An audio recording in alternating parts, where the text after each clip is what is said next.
You're listening to the Novel Writing Podcast, episode 88. Grab a cup, cozy up, and let's get to writing. Today's episode is the second in a series on social media that is dropping on Fridays. I have a guest with me today, communications coach and my friend, Erin Woodruff. Erin is a mom, wife, and CEO. She and I actually went through coach training and certification together, and it's been a lot of fun to watch her journey from the beginning. Erin helps high-achieving women stay happily married to introverts and is passionate about communication and creating time for yourself. Today, we're diving into how authors can navigate social media depending on if they're an introvert or an extrovert. So, Erin, how did you get into studying the differences between introverts and extroverts? That's a great question, Colleen. And I'm so excited to be here. Thanks for having me. So initially I got into, like you said, we went to coach training together and that was not my original niche, but that is kind of who I am. And so behind the scenes, way before I ever introduced it to my coaching life and my business, I was doing a lot of self-exploration within my own relationship, in my own marriage, and with relationships with close family members. And I had a lot of insights and breakthrough moments when I realized, okay, I'm an extrovert and they're an introvert, and we are never going to want to do things the same ever for various reasons. There's a whole bunch of reasons why. And it really allowed me to give myself some space and take care of myself in a different way, and also allow them to do the same. So I just saw a need and I started helping other people with this exact same thing, because odds of you being in a relationship with someone on the opposite side of the social spectrum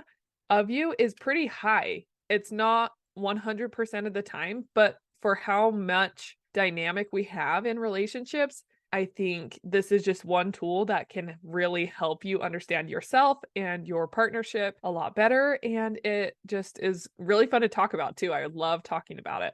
I feel like most authors are introverts, but that's also coming from me as an author who is an introvert. And all of the authors that I coach, most of them are introverts as well. Mm-hmm. And so it's so interesting to be like, most of us are probably in relationship with an extrovert or somebody on the opposite side of the spectrum, because Mm-hmm. that's not just our romantic relationships, that's our friendships, that's other Mm-hmm. authors in the groups that we're in, and it's the people on social media who we interact with. Oh, definitely. And just the good old phrase, opposites attract, right? So even if you're in a committed relationship with someone who is also an introvert, if you're an introvert or vice versa, odds of you having close friends or family members, your parents, maybe your kids that are different than you are very, very high. Yeah. I think most people have a general idea of the difference between introverts and extroverts, but for today's conversation, can you give us a quick rundown of what defines both of those? Yeah. And first of all, the introvert extrovert spectrum is a spectrum. It's not like you're an introvert or you're an extrovert. Like there's a whole broad range. So don't be surprised if you learn more about it or you hear me say something. I'm speaking generally, you might identify with both. So first of all, just understand that. But as a general rule, we are talking about where your social energy comes from, what drains your social energy when we're talking about introverts and extroverts. So imagine you're holding just a plain glass in your hand, and introverts, imagine they start with a full glass of water each day. And every single interaction they have throughout the day with someone will take some of that water from them. And at the end of the day, the glass is empty. And that's why you will hear people say, I feel drained, I feel empty, I feel depleted, I need to refill my cup, because that is why their social energy, or you can think about it as a battery as well, that has been drained throughout the day. For extroverts, it's the opposite. The extroverts start each day with an empty glass. And so each interaction they have throughout the day puts some water into their cup. And at the end of the day, they will feel fulfilled, excited, ready to work or socialize even more, even though they've already been socializing all day. And so the extroverts look forward to each day as a great way to fill up their social cup. I don't think I've ever heard that description before, but it's so apt. Yeah. Because I'm Yep. like, here I am just taking sips of my little introvert glass all day, and it's dead by the end. Yep.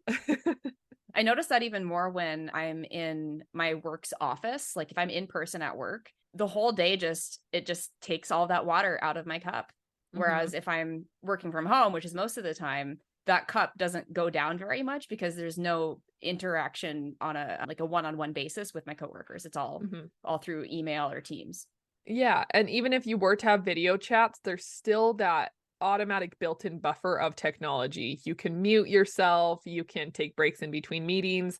The virtual space has been so good for introverts in so many ways, and for extroverts, it has been hard in so many ways. And so being able to understand more about yourself, I think, is where everything can start happening to your benefit. My favorite part is that nobody at work turns their video on. Right. It's just like straight up nobody turns their video on. It's awesome. Okay, so what are the stats on introversion versus extroversion?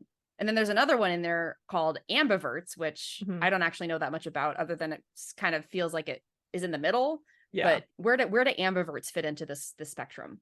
Yeah. So again, it is a spectrum. And so introversion is one side, extroversion is the other side, and then ambiverts are a hybrid. They are in the middle. And my whole life, I think I would have classified myself as a really extroverted extrovert. And then after all the work I've done, just through coaching, but also being married to an introvert, I realized actually I'm a really good blend of both. And I would classify myself now as an ambivert. That's because I'm like, oh, there's so many introvert things that I love. And I didn't realize that I loved, like one-on-one conversations, getting really deep into conversations. And that is much more of an introvert tendency than an extrovert tendency. So as far as the stats, first of all, I'll add the book that really changed my life that has also helped shape a lot of the work that I do is called Quiet: The Power of Introverts in a World That Can't Stop Talking by Susan Cain. And she's an introvert. She's done all of this work. It's a phenomenal book. But according to that book and Susan Cain, 1 in 3 people would be an introvert. So a third of the population. So again, going back to the chances of you interacting with introverts or being in a relationship with an introvert or having family members is so high. Like 1 in 3 people is a lot of people. So when you can realize this, I think, well, there's a whole bunch of stuff, and the book explains this a lot, but I also want to touch on it, is that we are conditioned in an extroverted society. We think extroversion is prized more than introversion. And so even for those introverts, even though it's a third of the population, they feel that external pressure from the inside and outside of themselves to perform like an extrovert, even though that's not aligned with who they actually are. And so I want to just offer that to any of you that feel that extra pressure to be someone that you're not. It might just be because you're being told what to do by extroverted people. But if you're a natural introvert, that's going to feel really, really uncomfortable for you. So in the work that I do, I really try to encourage wherever you are in the spectrum to give other people space and allow them to be themselves, or embrace who you actually are and don't feel that need for social pressure outside of you to perform in a quote unquote certain way. That is a great segue into talking about social media, because so many of the quote unquote experts on social media out there are giving advice for not just what works for them, but also things that introverts might find difficult to do because of how much energy it takes from them in like how to show up on social media. So from your perspective, why would you say it's important to view social media through the lens of whether you're an extrovert or an introvert?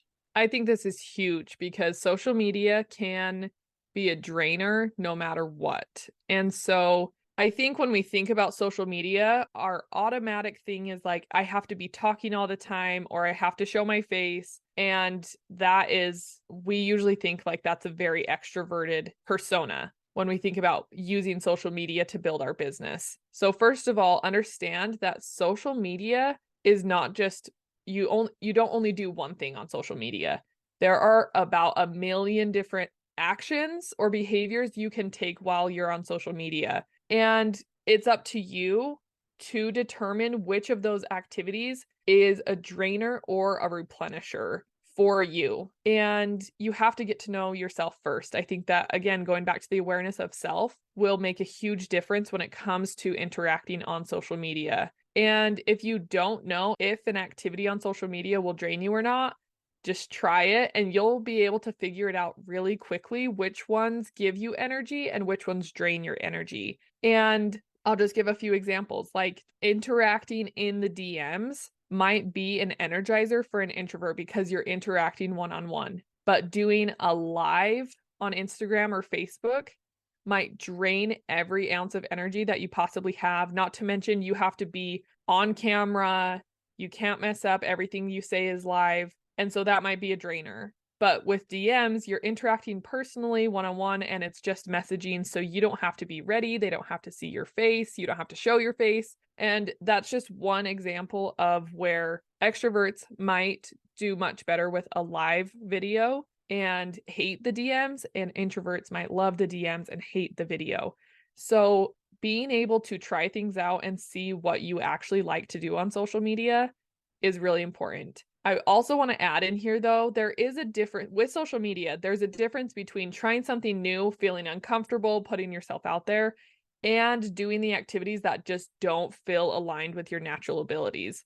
So I would encourage you to try things and see like if this is just awkward, but you think you could like it versus I hate this and I'm never ever gonna like this. So listeners are probably gonna guess the answer to this question right as I ask it, but is there a right way to do social media if you're trying to build a business? Absolutely not. I think I wasted a lot of time at the beginning of my business because I really thought there was a right way. But saying that there's a right way to use social media to build a business, in my opinion, is like saying there's only one way to make a smoothie or one way to exercise or one way to parent. I think it's kind of an absurd statement. And that's definitely something that I hope if you feel like I have to do it the right way, there really is not a right way. Even if someone's telling you this is the right way, they're wrong. Like there's other right ways to do it. There's so many possibilities. So when we get trapped in that thinking, that's just an all or nothing mentality that will actually hold us back from doing anything. A lot of authors will hear me say something and yeah, it makes sense, but it doesn't actually click until maybe 10, 20 times down the road when they hear it over and over again. Mm-hmm. So I'm guessing that a lot of the listeners have probably just heard that you don't have to do it a certain way, but still, what is the right way? Mm-hmm. So how can authors avoid the trap of thinking they have to do social media a certain way or else they won't see success? Because I know a lot of people go into social media with the intention to use it to sell their books. And they Mm-hmm. fear that if they don't do it a certain way or if they don't do it the right way, they might not ever be successful on social media. Well, here I want to offer this reminder. First of all, think about all the millions of dollars that have been made by authors pre-social media. Just let that sit in for you for a second and ask yourself, do I really need social media to make money or to sell a book? If your answer is yes, then I would really encourage you to get some coaching on that because it is not true. Like you actually don't need social media at all. And this was something I didn't believe until I took a big break from social media and my business kept growing. And I was like, oh my gosh, I don't need social media at all. And I still use it a lot, but you have to be willing to be wrong about that.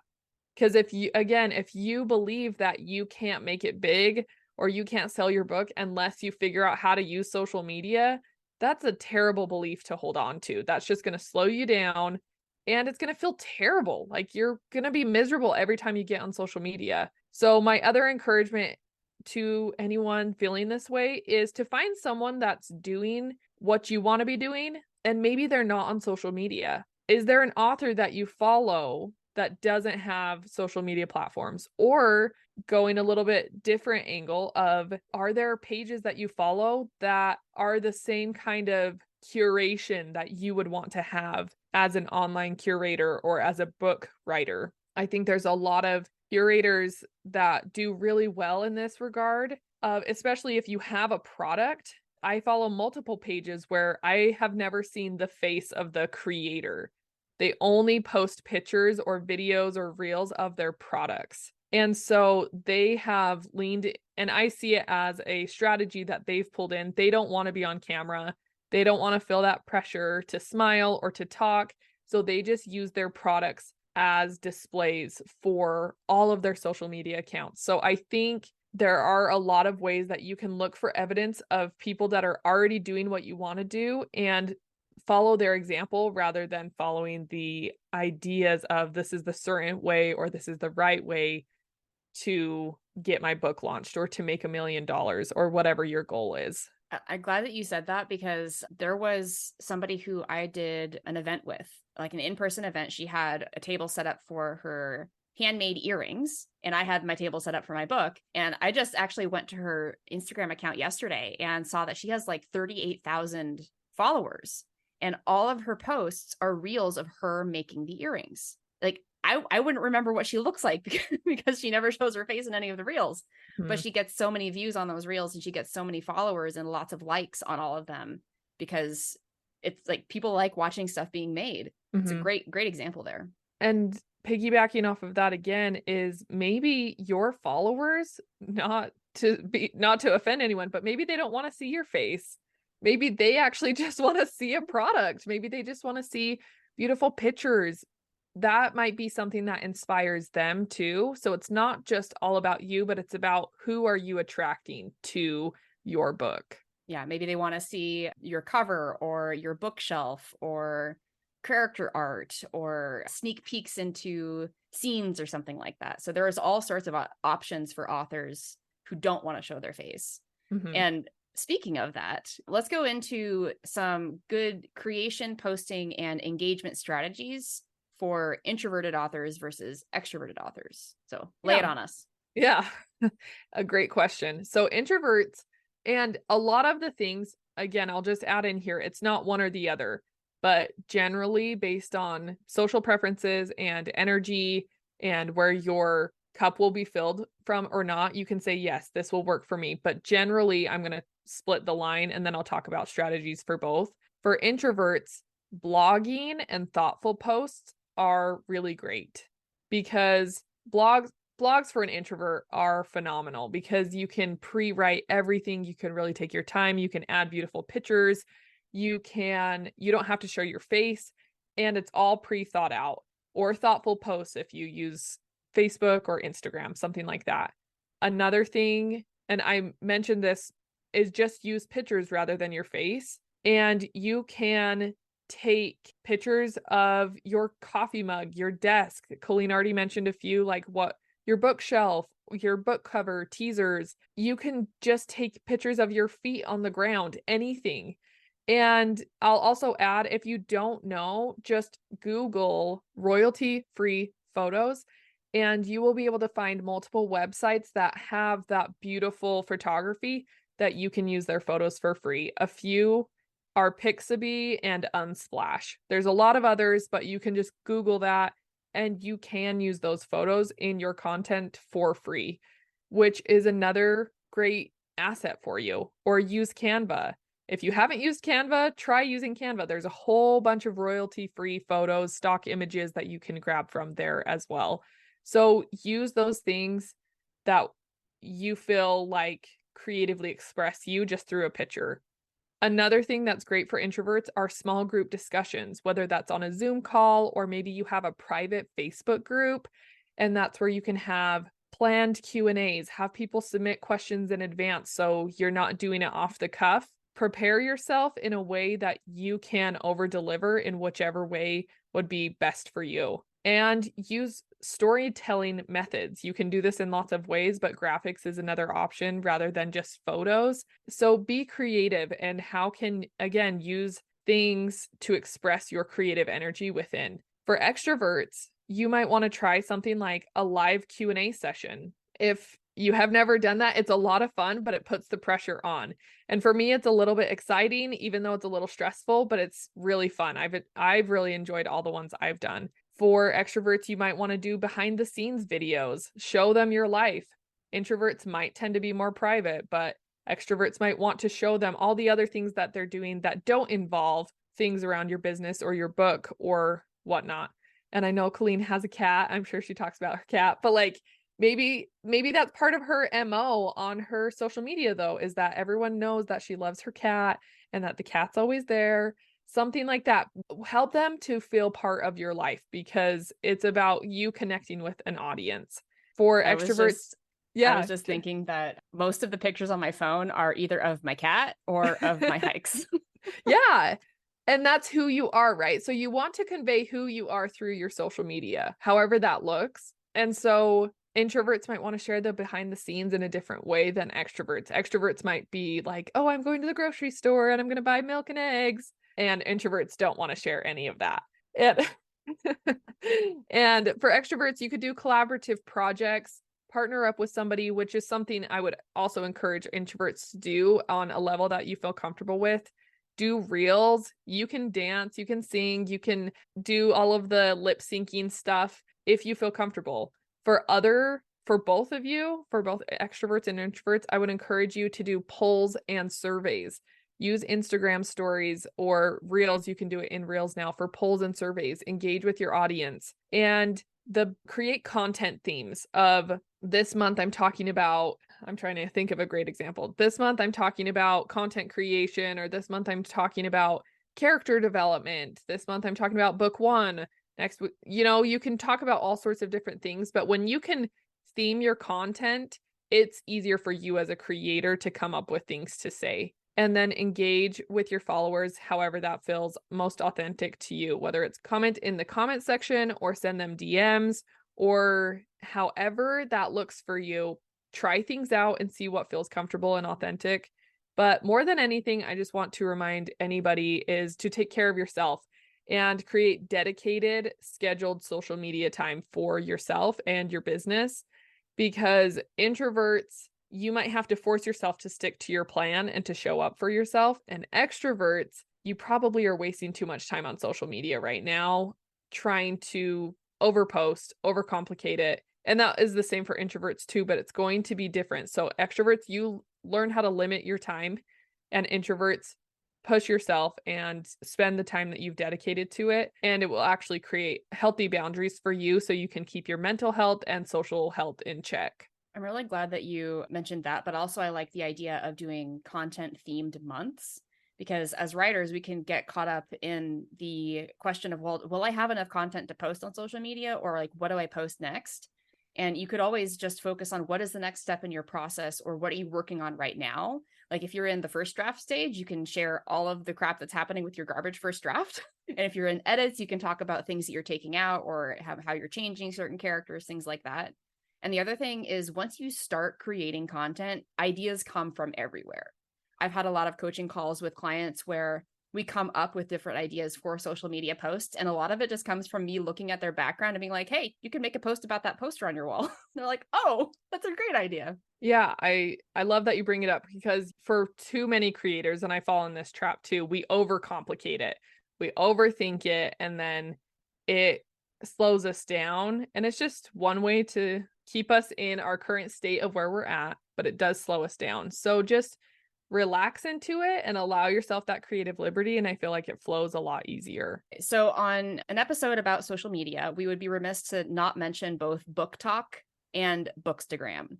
So, these are hugely popular hashtags on both TikTok and Instagram that are really influential both among the author and the reader communities. So, what would you say to the introverted author who wants to take advantage of the audiences on Book Talk and Bookstagram, but is afraid to do it wrong, quote unquote wrong? Yeah. First of all, and this is a question to both introverts and extroverts, is what are you really afraid of? If you're afraid of doing it right, or quote unquote right, or quote unquote wrong, what are you really afraid of? Are you afraid of haters? Are you afraid of getting no views? Are you afraid of no growth in your follower count? Are you afraid of blowing up and not knowing how to handle the influx of people following you? What are you actually afraid of? And I think when you can identify this, first of all, it releases the pressure and stress of what you're doing, but then you have more insight into yourself. And there really is no such thing as doing it wrong or right. So if you're an introvert and you want to follow some of these trends, and I'll be totally honest, I did not know what these trends were before this podcast, but I went and looked at a bunch of these videos and posts on Instagram and TikTok. And I was so amazed by the creativity of people and by the complete individuality, just different things. There were so many that I never saw the face of the creator. And there were some that the creator was in it the whole time, or they were talking the whole time. And there were some that had the person in it, but they weren't talking. And like the whole variety of what people were doing was so big. So for anybody, especially an introvert, you need to, again, have the awareness and lean into your natural strengths. You'll be able to find your creative liberty. You'll be able to share your passions in certain ways when you can understand yourself a little bit better and then realize, I hate doing this on Instagram or TikTok, but I want to be part of this trend. So how can I do it? Rather than I'm going to do it wrong, ask yourself, how can I do it in a way that feels authentic to me? And you're going to get a lot more creative ideas going for you. Is there anything you would add to that advice for extroverted authors who are maybe obsessed with doing it right? One thing with extroverted, and I'm speaking from my own experience more with extroverted, is I think I get hung up in doing it right because other people's videos are a lot more seamless than mine. And I have gotten a lot better at doing it, quote unquote, right or better, or looks more professional with the more that I've done. So I think if you are at the beginning and you have never posted anything ever, whether you're an introvert or extrovert, you might actually have to make a few bad posts to get to the good ones. And for me personally, with videos and reels, I just like to record myself. It's less stressful for me than trying to make something digitally pretty or to make really beautiful transitions or all the things. And so I just usually record myself because that is actually way less stressful. I know that is not the case for other people. So again, just like introverts, you extroverts know where your strengths are, know how you connect with other people, know what works for you, know what's going to save you the most amount of time. I'm all about saving time.